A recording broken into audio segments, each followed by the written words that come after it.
now that I dance in thy name.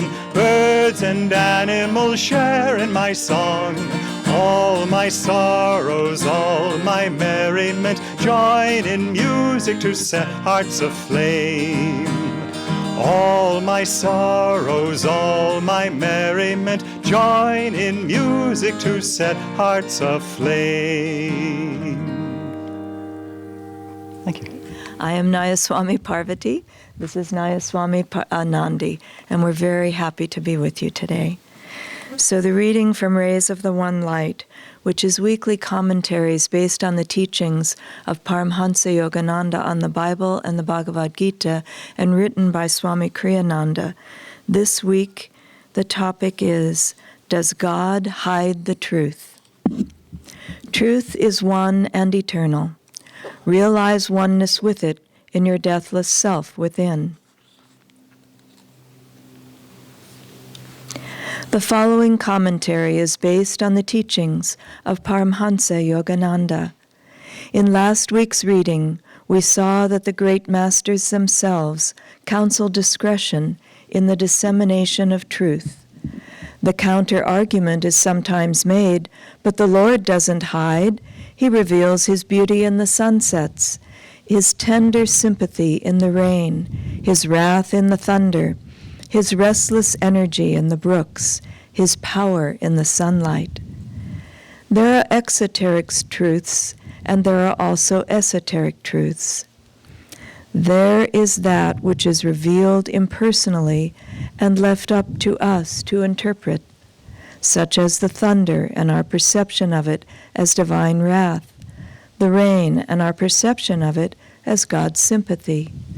But behind even God's most open expressions, there lies impenetrable mystery. The wind blows where it wills, said Jesus in chapter 3 of the Gospel of St. John. You hear the sound of it, but you do not know where it comes from or where it is going. So is everyone who is born of the Spirit. And Sri Krishna says in the 9th chapter of the Bhagavad Gita, By me the whole vast universe of things is spread abroad. By me the unmanifest. In me are all existences contained, not I in them. God's hidden reality cannot be understood by the reasoning faculty. India's Sankhya philosophy states frankly, Ishwar Ashiddha, God is not provable. A willingness to seek the underlying reality behind appearances is essential for those who would know God. Thus, through Holy Scripture, God has spoken to mankind. Om, Om, Om.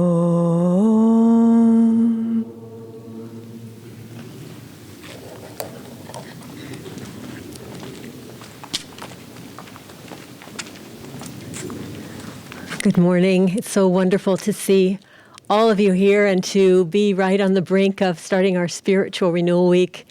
This is somewhere more than 45 Spiritual Renewal Weeks. I'm not sure the exact number. I'd like to start this morning's Sunday service with a reading from Whispers from Eternity. Hold on a moment here. The wind is blowing where it will. This is a book of Yogananda's very beautiful, special poetry, divine poetry and prayers. This one is called Make Us Transparent, that thy light may shine through us unimpeded. The sunbeams of thy love shine equally on all the members of thy cosmic family, whether prophet, hero, villain, tiny moth, or me.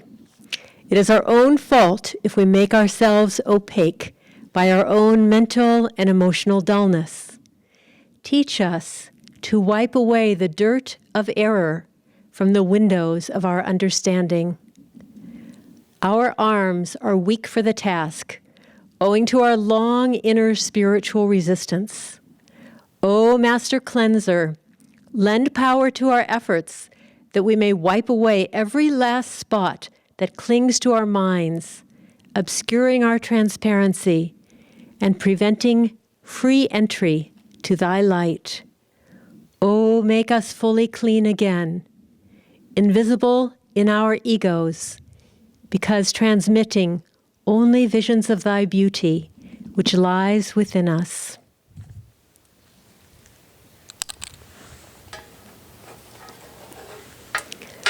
Well, this morning's Bible reading is one of my favorites, The Wind Blows Where It Will.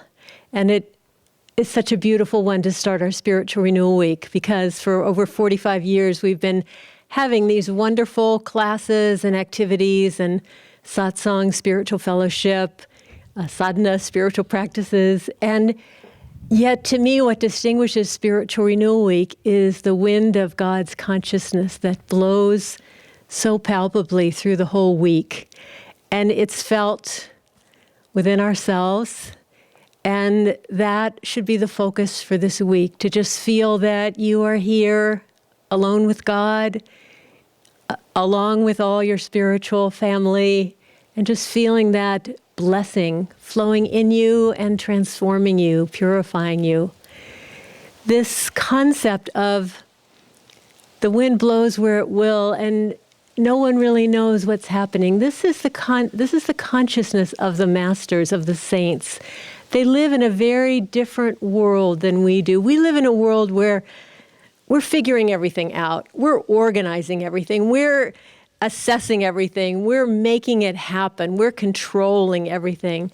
And they live in a world where they are tuning in to this flow of divine grace flowing through everything. The great woman saint of India, Ananda, there's a beautiful story from her life. She was at a kirtan, devotional chanting with many, many devotees, a special evening. And she suddenly just stood up and started walking very quickly to the door. And a group of her disciples also stood up and very quickly went rushing after her to find out what was happening.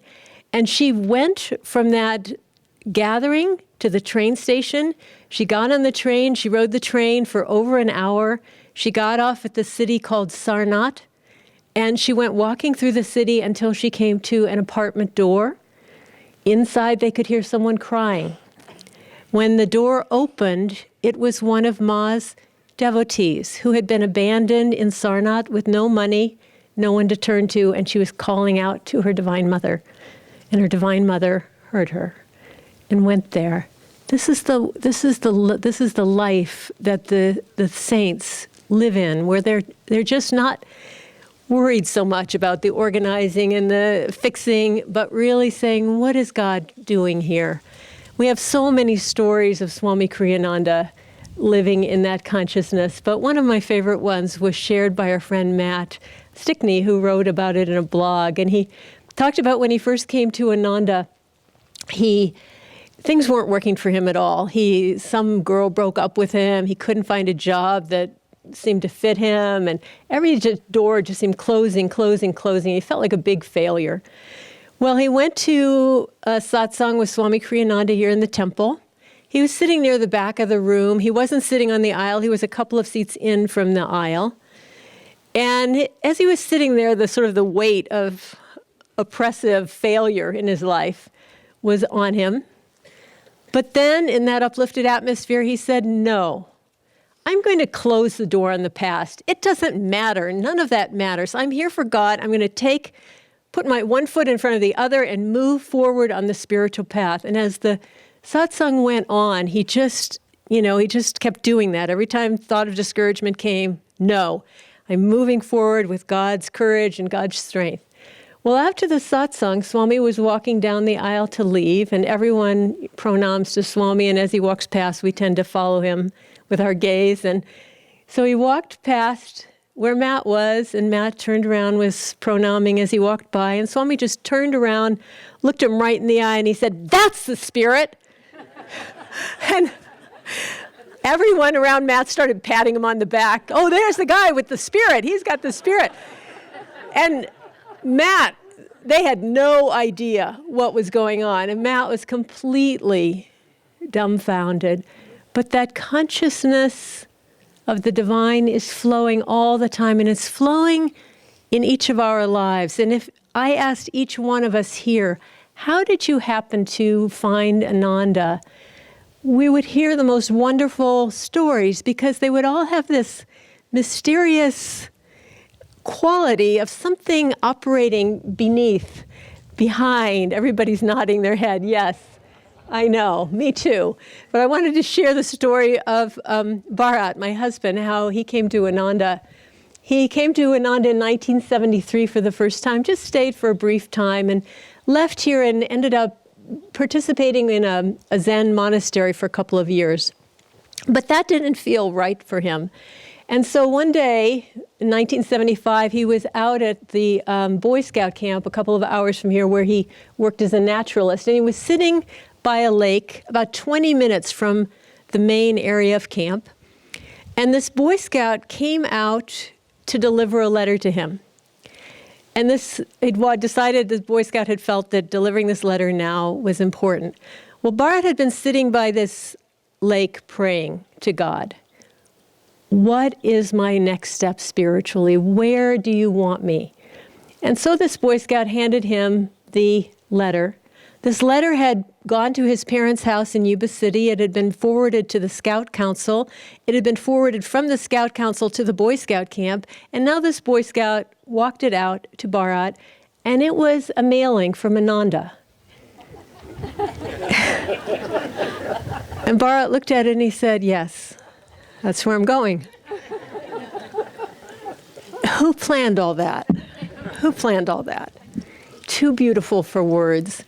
So that's this level that we're trying to live in. And we have resistances. We are trying to go from a state of ego consciousness, from limitation, from thinking of ourselves as a body, with desires, with habits, with friends, with family, all these very physical, material things. We're trying to go from that to find God, which means to become infinite. That is not a jump that we can make by ourselves, because we don't know what it's like to be infinite. So the only way we can possibly tune into that consciousness is to attune to the consciousness of one who has found infinity, the Guru, to attune to that consciousness. In India, they tell a story about how to train a parrot. This is actually relevant to what I'm going to talk about. But if you want to train a parrot, this is also useful. When they catch a parrot from the jungle, they get a big mirror, and they put the mirror next to the parrot's cage. And the trainer stands behind that mirror and talks to the parrot. And when I was reading this story, I realized the trainer was actually talking to the parrot in Hindi. Isn't that strange? The parrot's speaking Hindi. Anyway, the trainer is speaking to the parrot, and the parrot is looking, and he thinks that another parrot is teaching him how to speak. And so he learns how to speak. And what this analogy is about is us and the Guru. We see a person, a man before us, teaching us how to live, how to meditate. And we think, oh, a person is teaching me. But behind that person is God teaching you. And so we are trying to attune to that. And most of all, we're trying to take not only the teachings, but the consciousness of one who is himself infinite, to bring the consciousness of the Guru inside of ourselves, to allow that consciousness in, as Master often quoted, to those who will receive him. To them gave he power to become the sons of God. Why is that? Because the Guru is operating inside of us. We're trying to expand that consciousness to his consciousness. Yogananda, Swami tells a story about Yogananda when he was first at Mount Washington. Swami had to leave to give a class, and Yogananda was recording devotional chants to Divine Mother. And when Swami returned, he was having the people play the chants to him. And the chant that they were playing, and Yogananda was standing on the lawn with his arms outstretched as the chant was playing over and over. What lightning flash glimmers in thy face, Mother. Seeing thee, I am thrilled through and through. And he was just standing there in ecstasy with Divine Mother, just swaying to the chant and feeling the chant. And when it was over, he looked at the group of people standing there and he said, I see you all as light. The trees, the bushes, the grass you're standing on, it's all light. You have no idea how beautiful you are. This is the expanded consciousness that we're trying to attune to. Yogananda said when in the autobiography of a yogi, this line, there's so many lines that just stick with you forever. And this one, he talked about Sri Yukteswar. And he said, to the man who has identified himself as a soul and not a body, the rest of humanity takes on a similar aspect. So the person who isn't locked into being me, I, my, me, mine, little me, who knows himself as the infinite, looks around him and he sees that consciousness, that divinity in everyone. And I was imagining, I would have to imagine what it would be like to see that, to see the divinity, and yet you see like this little shell of limitation. Maybe the person has bad moods. Maybe they are greedy or hateful, or maybe they're just lazy or fearful, or something is blocking them from knowing it. And the Master sees that, but it's just a little shell.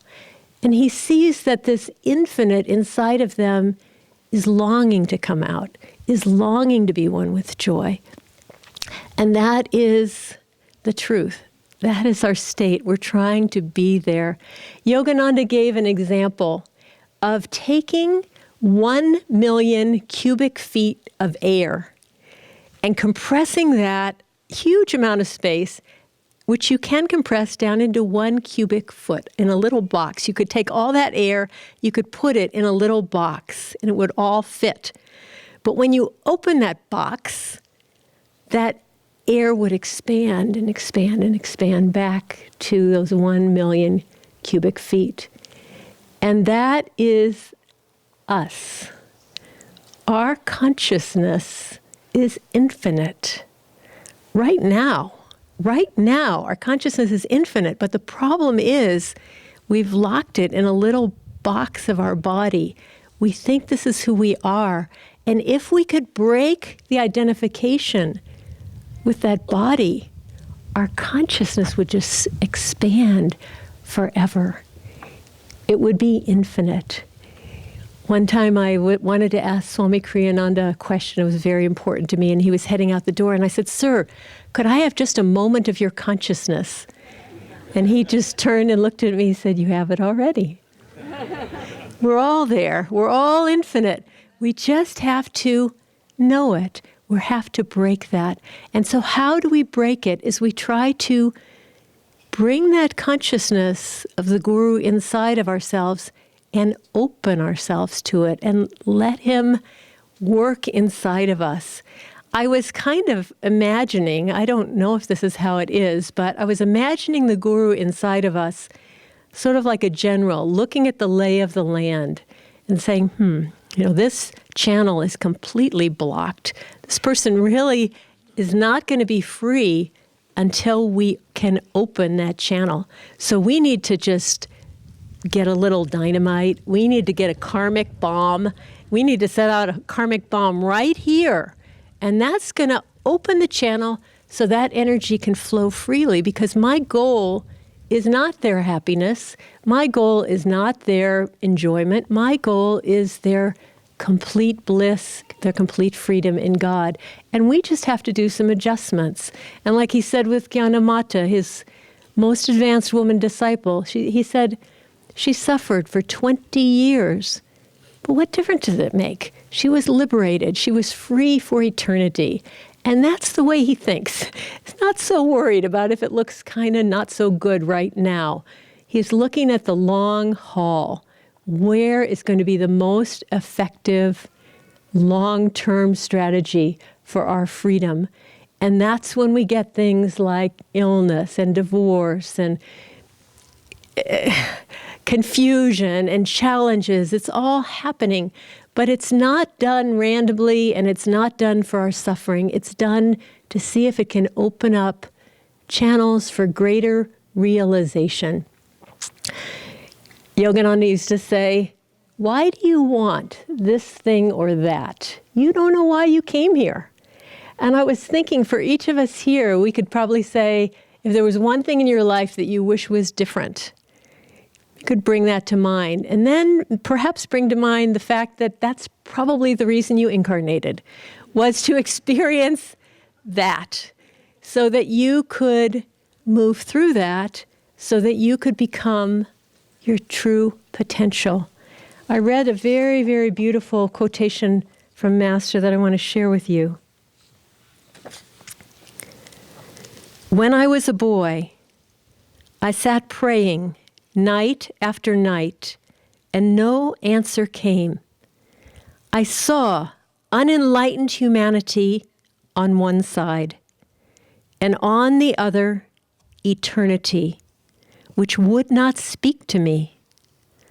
I thought I was forsaken by God, but I was not.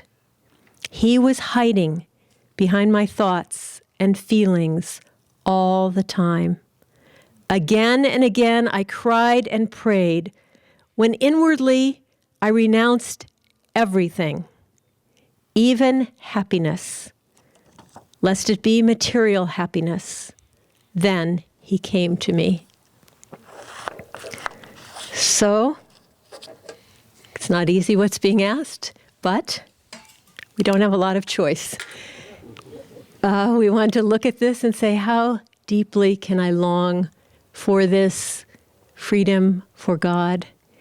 There was a woman who came here as a guest some years ago, and she was a wonderful woman from the East Coast. And Ananda and everything we believe was completely new to her. Meditation was new to her. Everything was new to her. But she was very curious. She was skeptical, but she was very, very curious. And so we spent a long time talking. And when she left, she said, you know, I'm used to being good at everything I do, and I'm not good at meditation. But I have resolved that even though I'm not good at meditation, I'm going to do it anyway. Now, I thought that was a wonderful insight. I wish more people would have that insight. It's very, very important. And so when I gave Sunday service sometime after she left, I shared it. It just popped into my mind, and I shared it. Well, 2 or 3 years later, this woman went through a very dark time in her life. She had to have emergency surgery. She had to go back to the hospital for more surgery. She wasn't meditating anymore. Things were really, really bleak, and she felt bereft. She felt lonely. She felt hopeless. And she was alone in her apartment, and she thought, I need help. So she went to our website, ananda.org, and she looked through the archives of Sunday services to one of my old services, and she picked a Sunday service to listen to. And guess which one it was? Here I was describing her life. There's something watching us. There's something on our side that's really trying to help us. Master said there's a line. We're on that line. God is on one side of the line. Satan is on the other side of the line. Neither one can influence us until we turn in their direction. But if we turn in their direction, they can influence us. They can help us. And that's what they're trying to do. I was visiting my mother several years after I'd left home, and she showed me this box. And in this box was everything I'd ever written, from grade school, letters from letters. You remember? Some of you don't remember letters. We used to We used to take paper and pen and write letters and put a stamp on it and mail it. And she had those letters, postcards from Europe, letters from California. She had it all. And I was thinking about Divine Mother.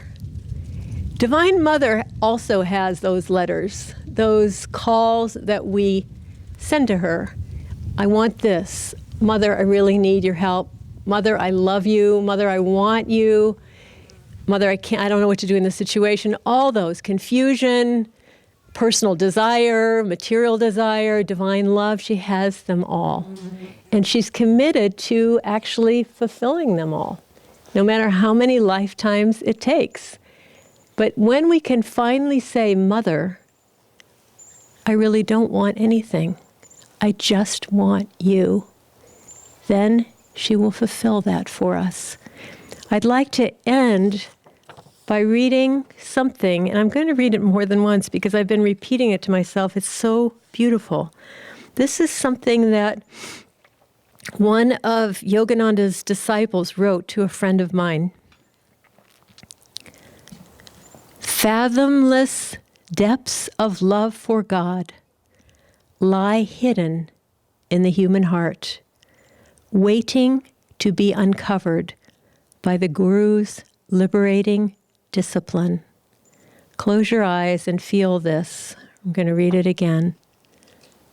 Fathomless depths of love for God lie hidden in the human heart, waiting to be uncovered by the Guru's liberating discipline.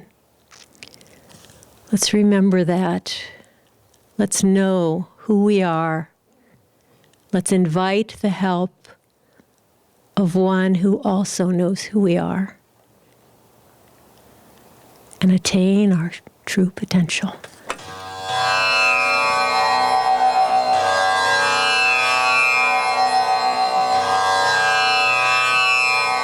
From the depths of slumber as I ascend the spiral stairway of wakefulness, I will whisper, whisper, God, God, God.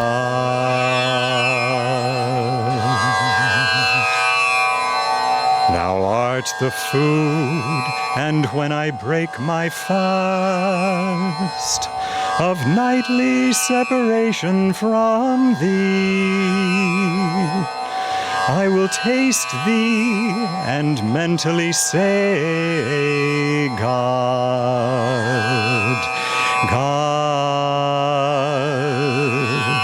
God.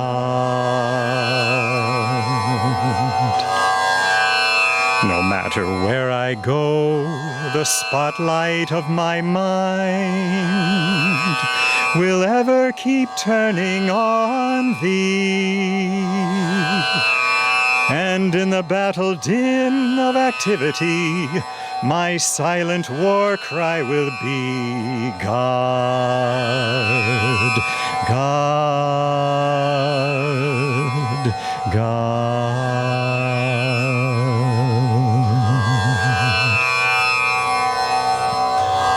When boisterous storms of trials shriek, and when worries howl at me, I will drown their noises, loudly chanting, God, God, God.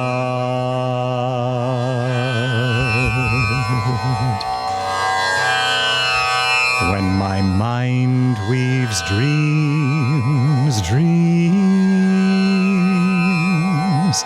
with threads of memories, on that magic cloth will I emboss, God, God, God.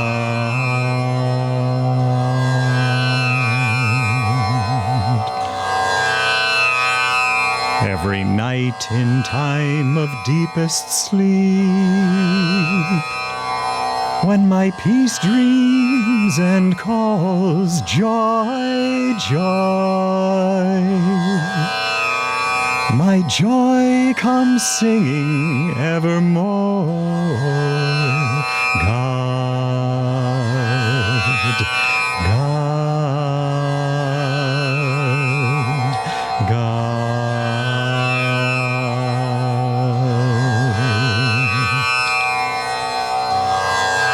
In waking, eating, working, dreaming, sleeping, serving, meditating, chanting, divinely loving, my soul will constantly hum, unheard by any God.